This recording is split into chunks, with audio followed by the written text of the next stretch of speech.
2, 3. Assalamualaikum warahmatullahi wabarakatuh. Alhamdulillahirrahmanirrahim. Wassalatu wassalamu ala asyrofil anbiya'i wal mursalin wa ala alihi washabihi ajmain amma ba'du. Perkenalkan, saya Naila Firdausi Harina Putri, absen 23. Saya Asila Kania, absen 5. Saya Tiara Nasbiatur Rahma, absen 33. Saya Salwa Laila, absen 32. Rafina Roda Nafisa, absen 15. Baik, kami di sini akan mempresentasikan terkait pelanggaran hak bidang ekonomi. Next. Yang pertama, pendahuluan. Untuk pendahuluannya sendiri yaitu terkait pelanggaran atau pengertian dari hak ekonomi itu sendiri. Hak ekonomi di Indonesia adalah bagian dari hak asasi manusia yang melindungi kesejahteraan ekonomi individu dan masyarakat. Hak ini mencakup berbagai aspek seperti hak atas pekerjaan yang layak, penghidupan yang baik, kepemilikan harta, serta akses terhadap sumber daya ekonomi. Pemerintah Indonesia bertanggung jawab memastikan bahwa setiap warga negara memiliki kesempatan yang sama dalam mengakses pekerjaan, berpartisipasi dalam kegiatan ekonomi, serta memperoleh kesejahteraan sosial yang memadai. Undang-Undang Dasar 1945 dan berbagai peraturan perundang-undangan menjamin hak-hak ini. Misalnya, hak untuk mendapatkan pekerjaan diatur dalam UUD 1945 yang menekankan bahwa setiap orang berhak atas pekerjaan dan penghidupan yang layak. Selain itu, hak atas perlindungan sosial juga diatur, termasuk jaminan kesehatan, pensiun, dan bantuan bagi kelompok yang kurang mampu. Pemerintah juga mendorong perkembangan ekonomi yang inklusif sehingga setiap orang dapat berpartisipasi dan mendapatkan manfaat dari pertumbuhan ekonomi. Kemudian selanjutnya adalah kerangka hukum yang akan dijelaskan oleh Aku. Oke, silakan Vina. Jadi, kerangka hukum, peraturan dan undang-undang kunci terkait hak asasi manusia dan kewajiban di Indonesia. Yang pertama, Undang-Undang Dasar Negara Republik Indonesia tahun 1945. Pasal 27 menyebutkan bahwa setiap warga negara berhak atas pekerjaan dan penghidupan yang layak bagi manusia. Pasal 28A sampai 28C, pasal-pasal ini mengatur tentang hak asasi manusia, seperti hak atas kehidupan, kebebasan berpendapat, hak atas pendidikan, dan kebebasan dari penyiksaan serta pelindungan atas hak-hak dasar lainnya. Pasal 33 mengatur tentang perekonomian nasional dan kesejahteraan sosial, termasuk hak rakyat atas kekayaan alam dan sumber daya ekonomi lainnya yang harus digunakan untuk kesejahteraan bersama. Yang kedua, Undang-Undang Nomor 39 Tahun 1999 tentang Hak Asasi Manusia. UU ini merupakan undang-undang yang secara khusus mengatur tentang hak asasi manusia di Indonesia. Undang-undang ini mencakup hak-hak seperti hak hidup, hak kebebasan, hak berpendapat, hak atas pendidikan, serta hak untuk diskriminatif dalam berbagai aspek kehidupan. Undang-undang ini juga memuat kewajiban pemerintah untuk menghormati, melindungi, memenuhi hak asasi manusia setiap warga negara. Yang ketiga, Undang-Undang Nomor 11 Tahun 2020 tentang Cipta Kerja. Undang-Undang Cipta Kerja sering disebut sebagai Omnibus Law, mencakup banyak bidang terutama mengenai ketenagakerjaan, investasi, dan ekonomi.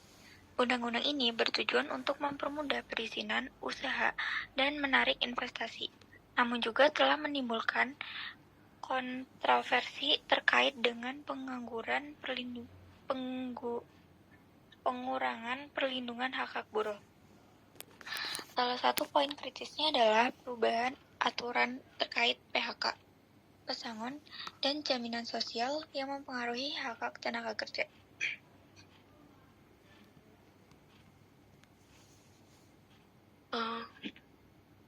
Lalu, kerangka hukum yang keempat itu ada Undang-Undang Nomor 40 Tahun 2004 tentang Sistem Jaminan Sosial Nasional. UU ini mendasari penerapan sistem jaminan sosial nasional yang mencakup hak seluruh warga negara atas jaminan kesehatan, ketenagakerjaan, dan perlindungan sosial lainnya. SJSN meliputi jaminan kesehatan BPJS Kesehatan, jaminan kecelakaan kerja, jaminan pensiun, dan jaminan hari tua. Undang-undang ini memastikan setiap warga negara berhak atas perlindungan sosial dan akses terhadap layanan kesehatan serta perlindungan finansial. Yang nomor 5, Undang-Undang nomor 25 tahun 2007 tentang penanaman modal. Undang-undang ini mengatur penanaman modal baik dari dalam maupun luar negeri dan memastikan bahwa setiap investasi di Indonesia harus memperhatikan hak asasi manusia, hak atas lingkungan yang sehat, serta hak-hak sosial dan ekonomi masyarakat lokal. Undang-undang ini juga memastikan adanya tanggung jawab soal perusahaan corporate social responsibility atau disingkat CSR bagi perusahaan besar.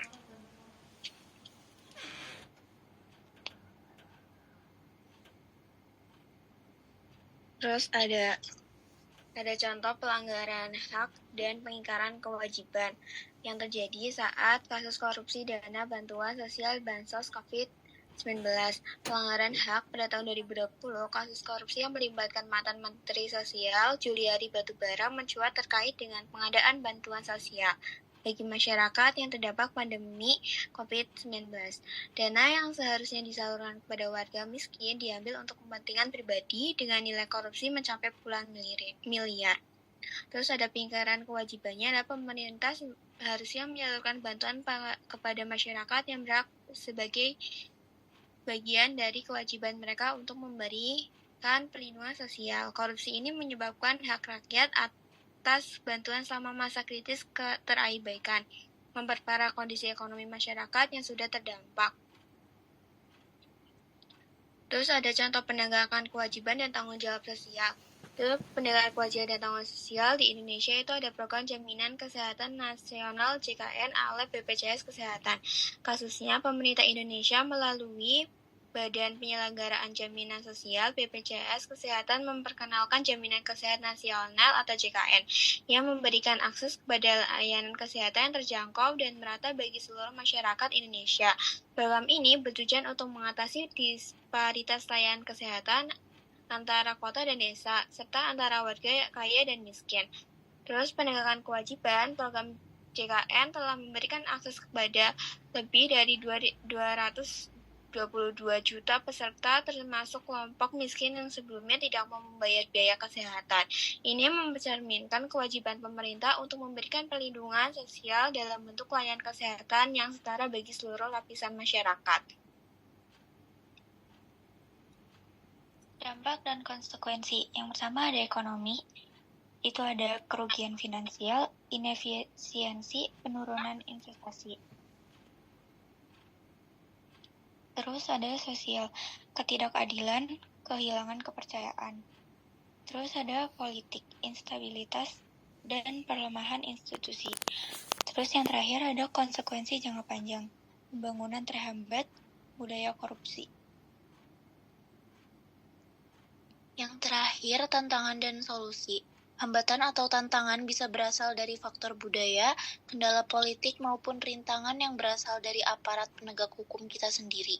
Banyaknya kelemahan dari berbagai peraturan perundangan yang berkaitan dengan hak ekonomi, maupun sikap dari lembaga peradilan yang belum pro terhadap HAM universal. Solusi yang dapat mengatasi tantangan-tantangan tersebut, yang pertama, penegakan supremasi hukum dan demokrasi. Para penegak hukum harus bisa memenuhi kewajibannya, memberikan pelayanan yang adil dan baik pada masyarakat, serta memberikan perlindungan kepada setiap saksi yang berkaitan dengan hukum.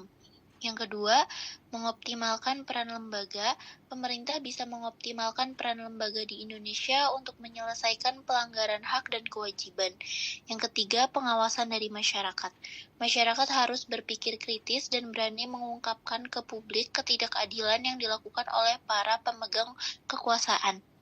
Yang keempat, menyebarluaskan pendidikan hak asasi dengan adanya pengetahuan dan pemahaman tentang pelanggaran berbagai aspek hak asasi termasuk hak ekonomi. Masyarakat bisa sadar tentang adanya hak asasi manusia.